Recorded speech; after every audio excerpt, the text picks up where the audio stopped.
The screens get bigger, the colors get brighter, and the pictures more realistic. Over the decades, the television has evolved, yet it remains your window to the amazing world around you.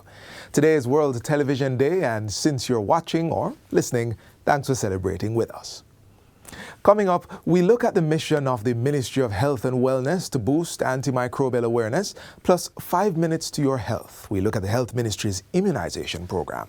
I'm Theodore Henry with another edition of Jamaica Magazine, which starts right now. How many more must die because of reckless drivers? How fast is too fast? Make we take time, no man. Obey the rules of the road. Drive with care.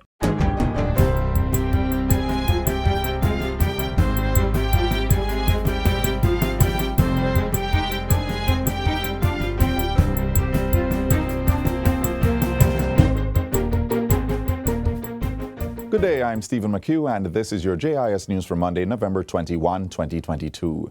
The first overseas health mission on the government's Code Care project will be in Jamaica from December 1 to 6 to help reduce the backlog of surgical procedures in the public health sector. Consisting of 6 nurses and 1 anesthesiologist from the US, the United States of America, and the team will work with their local counterparts at the Noel Holmes Hospital in Hanover, where the surgery list will attempt to cover over 30 patients. Speaking in Parliament last week, the Health Minister said some of the procedures to be performed in this first mission will include hernia and hysterectomy surgeries. The partnership was forged earlier this year with the University of Miami and the Hartford Health System. It opens the door for greater collaboration in technology and use of telemedicine, as well as the training of specialists within the sector. The Health Ministry has also signed agreements with 8 local private institutions to deliver more than 500 surgeries over the next 10 months. Over 170 patients have been to date removed from the waiting list for elective surgeries, many of whom have been waiting for over 4 years. This number also includes approximately 35 children who receive surgeries for ear, nose and throat procedures at the Bustamante Hospital for Children. Dr. Tufton says an assessment has shown that more than 7,000 persons are awaiting elective surgeries, with the vast majority pending for more than 2 years. Project Code Care is one of several initiatives the ministry is implementing to reduce the backlog of elective surgeries, which was exacerbated by the pandemic.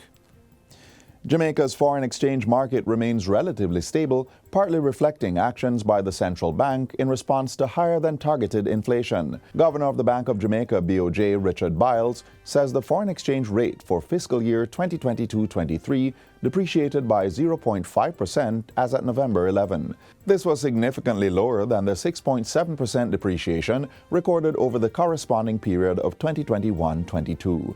Mr. Biles was speaking during the BOJ's semi-virtual quarterly media briefing on Friday. He says the central bank in this context sold $396 million via its BOJ foreign exchange intervention and trading tool over the period. This, he adds, was complemented by sales of $442.7 million to selected public enterprises, including the state oil refinery Petrojam. Notwithstanding these sales, the bank net purchased from the market over this period $521.6 million.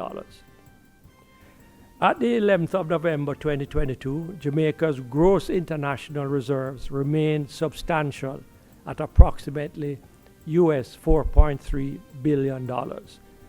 The bank projects that the gross reserves will continue to remain adequate in the medium term. The Ministry of Tourism has partnered with its Canadian counterpart to further strengthen the resilience and sustainability of the sector. The 2 ministers of tourism agreed to a memorandum of understanding while meeting in Canada last Thursday. It will allow for sharing best practices, training and human capital development, marketing, investment, and the expansion of tourism resilience and sustainability programs and projects. In a release, Minister Bartlett elaborates that the MOU will focus heavily on building the capacity of tourism workers and stakeholders in the industry to provide a greater level of service. He says the agreement will also facilitate exchanges with tourism and hospitality-based universities and colleges in Canada. The 2 countries are set to work on an employment charter to attract and retain tourism workers. Canada and Jamaica have enjoyed a long-standing relationship spanning over 60 years. Approximately 113,300 students have so far been located and re-engaged in schools due to the Ministry of Education's Yard to Yard Find the Child initiative. The data is supported by weekly attendance reports provided by schools through the ministry's regional offices. Speaking with JIS News, Acting Director for the ministry's Safety and Security in Schools Unit, Richard Troop, says 6,700 students remain out of school. Most of them, he indicates, are secondary students at the senior level. Mr. Troop says the daily attendance by some students is of concern, and the ministry is working with parents to ensure that students maximize the 5-day teaching and learning contact time. Approximately 120,000 students were detached from the school system when classes moved online due to the COVID-19 pandemic. Among the primary reasons identified were inadequate supervision at home and lack of access to the internet and technological devices. And finally, the Ministry of Education and Youth is now equipped with information to provide a more tailored approach to students requiring special attention. An assessment of early childhood development on children under the age of 4 has been completed. It was carried out by the Early Childhood Commission. Minister of Education and Youth Favour Williams says it was done to determine how many students at this level have behavioral challenges, early learning issues, or other special needs. That information would then allow for early intervention where necessary. Minister Williams was speaking recently at the Early Childhood Commission's Private Partners Forum under the theme Raising the Bar in Early Childhood Development. For us to just intervene in the life of that child, because if it's not diagnosed, if we're not aware of it, then that child continues. They'll show up at primary school with behavioral issues. And that's it for JIS News Today. I'm Stephen McHugh. Thanks for watching.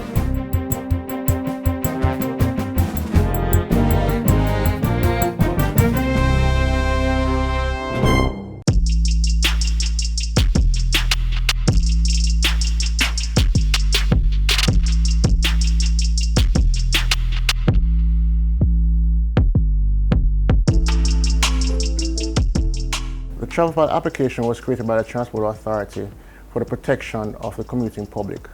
Please download the travel file application on the Google Play Store or the Apple iOS Store. Once you download the application, put in your phone number, register the application under your phone number, and then you'll be able to verify the license plate that you're going in. Once you verify the license plate and the information of the vehicle, you will then be able to share that trip of the vehicle that you're in. And if there is difficulty on the trip, you will be able to push a panic button and share your location with others as well. Download the application, give us our feedback at customerservice@ta.org.jm. Don't forget, it's free to download, free to use. Preventing antimicrobial resistance together. That's the global theme for World Antimicrobial Awareness Week. Jamaica has joined the World Health Organization's campaign to combat drug resistance. An essential part of the effort is public education. Watch this.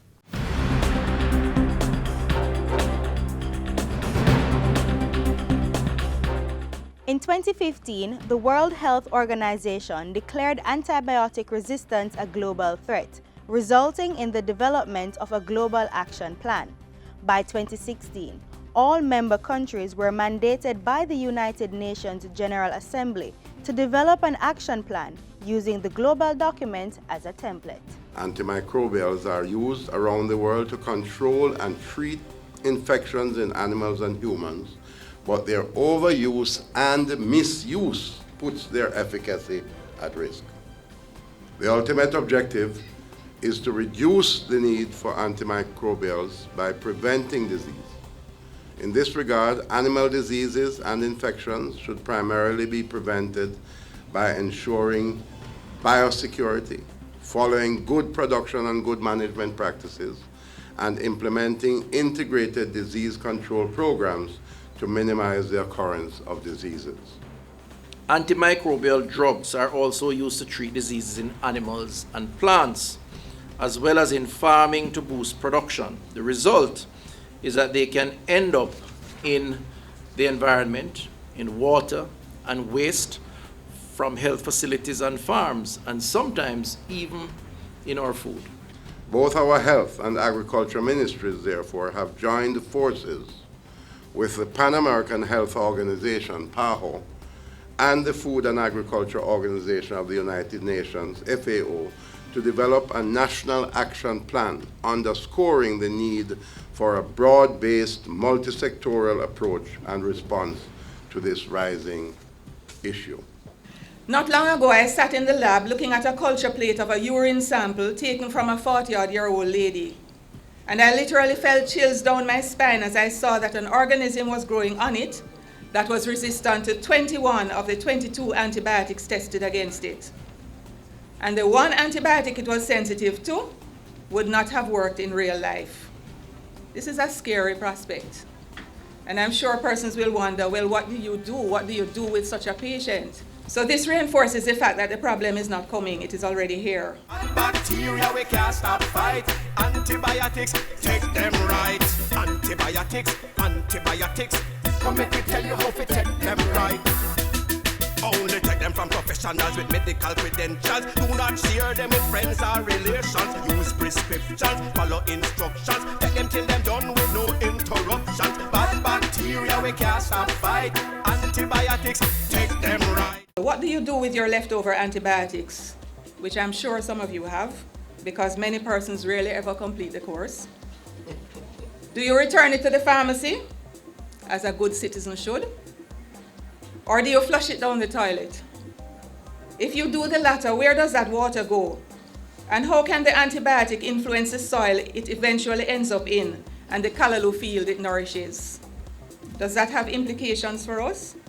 AMR is fueled by factors including the less than optimal prescribing of antibiotics by some physicians and inadequate adherence to recommended behaviors by patients, including completion of prescribed antibiotic courses. According to the National Survey of the Knowledge, Attitudes, and Prescribing Practices of Doctors regarding resistance in a Caribbean country, 80% of Jamaicans reported sharing antibiotics.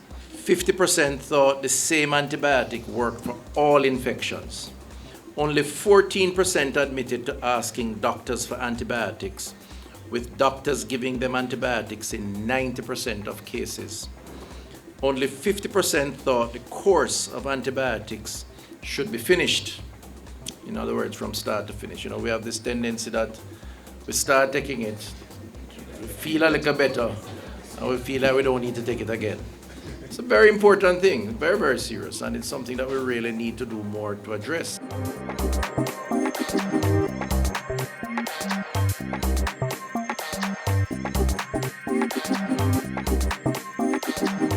Responsible and prudent use of antimicrobial agents include implementing practical measures and recommendations intended to improve animal health and animal welfare while preventing or reducing the selection, emergence, and spread of antimicrobial resistant bacteria in animals and humans. In an ironic twist, the antibiotics that kill the bacteria that would kill the patient have now created bacteria that can no longer be killed by these antibiotics and will therefore kill the patient. Antibiotic resistance is real. This here is a call for action.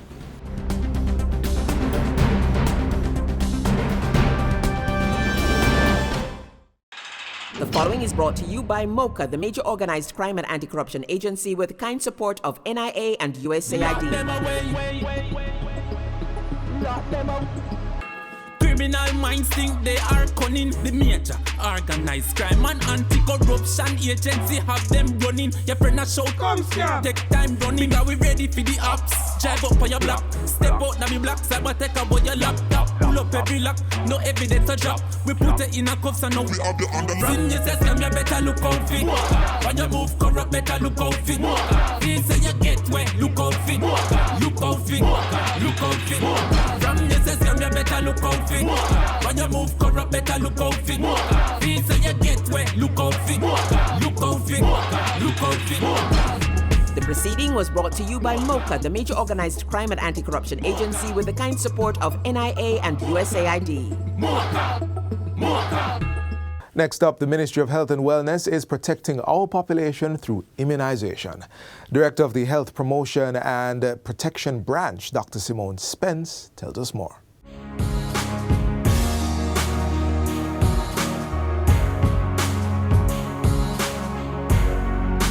Immunization is arguably one of the most cost-effective healthcare interventions ever invented.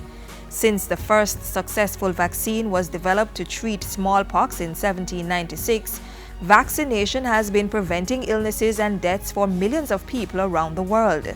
According to the World Health Organization, about 2 to 3 million deaths are prevented each year because of persons taking up vaccines or being immunized. Through vaccination, smallpox was declared eradicated from the world in 1980, and that's a significant achievement. Other diseases are on the verge of being eradicated through the process of immunization here in Jamaica. Immunization has led to a substantial reduction of illnesses and death from diseases such as polio, measles, whooping cough, and newborn tetanus. Measles deaths have decreased by almost 80% over the past 10 years, which again is a significant achievement. Jamaica's immunization program has managed to eliminate a number of vaccine-preventable diseases over the years.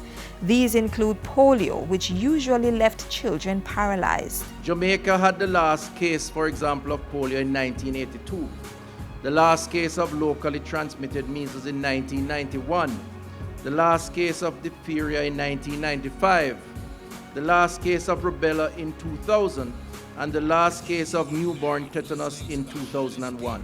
In 2011, the country recorded 100% immunization coverage for BCG or tuberculosis. Thanks to the expanded program on immunization EPI, which began in 1976, the population coverage against vaccine-preventable diseases remains relatively high. Under the program, immunization coverage for children under 2 years old reached 93 to 94% in 2010-2011. The expanded program on immunization provides free vaccination to children ages 0 to 7 during the routine immunization schedule of the Ministry of Health. This is an integral strategy to reduce child mortality and morbidity. First, we give at birth up to 6 weeks of age BCG vaccine, which is given usually in the hospital setting, and BCG protects against tuberculosis. At 6 weeks, 3 months, and 6 months, babies are due a vaccine against polio, which prevents poliomyelitis, as well as the pentavalent vaccine or the 5-in-1 vaccine. Then at 12 months of age, the MMR vaccine is administered to protect children against measles, mumps, and rubella. At 18 months, we give the first set of booster vaccines, and we give boosters again for MMR. The children get DPT as well, which is for diphtheria, pertussis, and tetanus. And then they also get the polio vaccine at that time as well. Between the ages of 4 to 6 years, children must get a second booster vaccine for DPT as well as a second booster vaccine for polio. A lot of these vaccine-preventable diseases are actually quite contagious and can cause death, especially among our young children. And so therefore, I would encourage parents to ensure that their children are appropriately vaccinated. In Jamaica, children must be fully immunized before entry to school, and that is usually a part of mandatory school medicals due before the start of each academic year. They have to present the immunization record at the health facility to confirm that the vaccines indeed have been done, and if they are missing any vaccines for whatever reason, then they are provided for them at the health facility. The immunization record is part of the Child Health Development Passport introduced for every child in 2010 to replace the immunization cards used previously. As part of its public education initiative, the Ministry of Health displays posters and other material at health centers and schools, reminding parents and caregivers about the immunization schedules, showing what vaccine is due and when. Disease surveillance is also practiced at ports of entry to combat the country's increased susceptibility to new diseases due to globalization and increased travel. Across the board, government is on a mission to improve the health of the nation by making traditional vaccines available and exploring new and non-traditional vaccines to tackle other diseases. For example, the mitigation of NCDs like some cancers, which can be prevented through vaccination, such as the vaccine for the human papilloma virus, which causes cervical cancer, falls in line with the Ministry of Health strategic plan to improve the offering to the public. And the commitment today is that we will work to ensure that other vaccines on the market with a proven track record are introduced as part of our routine administration to our population.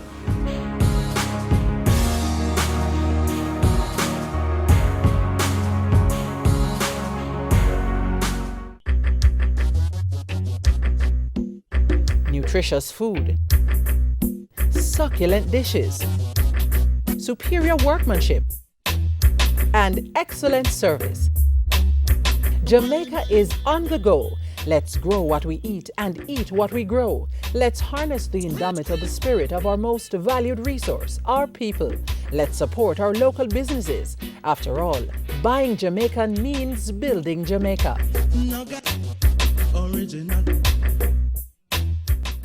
Did you know that November is also National Science and Technology Month? In celebration, we pay a visit to Vere Technical High School to check out how students are using technology to promote food security.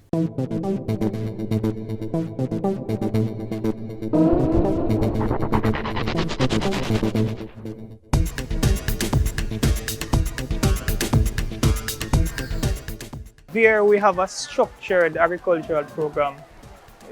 Students sit the subject at CSEC and at the CAPE level. It is divided into two groups, the animal and the crop production. So here at Vere, the students, they tried to use technology. So they came up with the robot, we call it an RIV, which is a remote irrigation vehicle. So instead of coming on the farm to do the watering, the fertilizing and the spraying, the technology itself, which is the RIV, does that job for the students. So it eliminates them being here on a very frequent basis to get that done.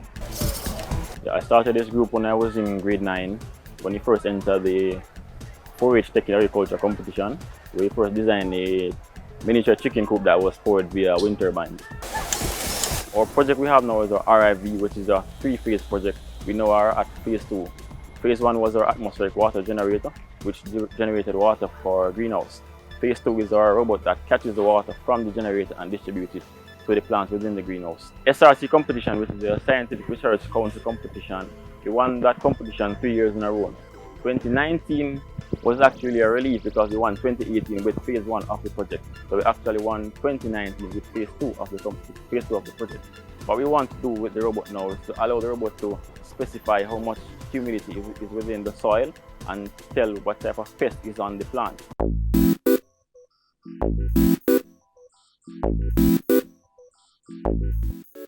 The RIV consists of 3 sections: the watering and the electronics and the movement. Alright. For certain vehicles, it's hard to maneuver through certain obstacles. So we designed the robot to work on a very rugged terrain. So it has 6 wheels. The watering is set in a way where it won't damage plants during the watering. So we take specific measurements regarding the gap that is working with, and then our electronics is powered by a solar panel that we place on the back of the robot, which does the charging for the batteries. So while it's working, you don't have to worry about it running out of power during the process.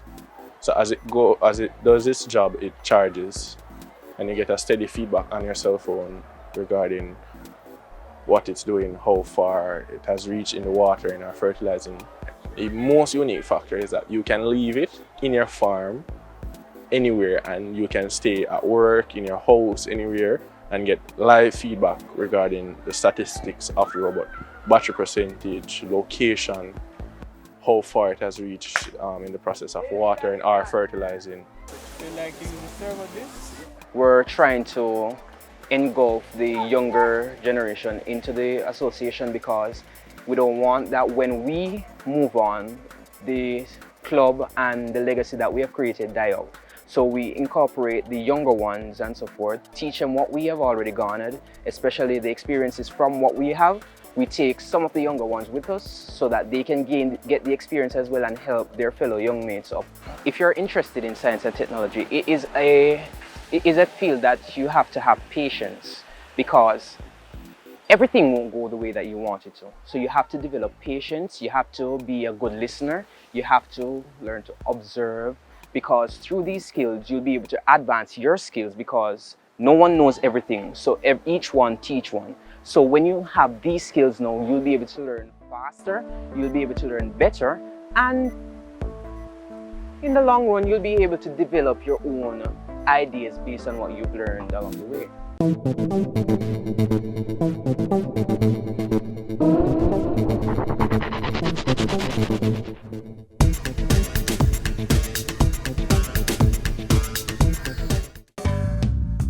My name is Bruce Croxon. I'm the founder of a fund called Round 13 Capital that invests in Canadian technology companies. Well, my ties to Jamaica go way back because my mother is actually from the island. She comes from the parish of St. Mary, and so some of my very earliest memories are of visiting the island. I think Jamaica is an incredibly special place to visit. It starts with the terrain. I mean, it's physically a beautiful island. I mean, you go from high mountains to some of the most beautiful beaches in the world, and you can get some amazing views, you get some amazing cultures, and you get some amazing greenery the further you get from the sea. What people don't know about Jamaica is that there is an incredible number of side trips and explorations that you can do. There's some incredible adventure to be had, whether that's hiking in the Blue Mountains, or surfing on the North Coast. A lot of people don't associate Jamaica with surf. There's some good surf there. Jamaica is much more than tourist destinations. There's a whole island to be explored, and probably more smiles per capita than any other country I've visited. So I've always felt very welcome there.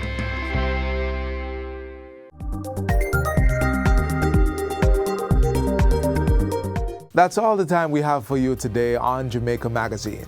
Missed aspects of our program? Visit our website, jis.gov.jm. On behalf of the entire team here at the JIS, I'm Theodore Henry. Thanks for watching.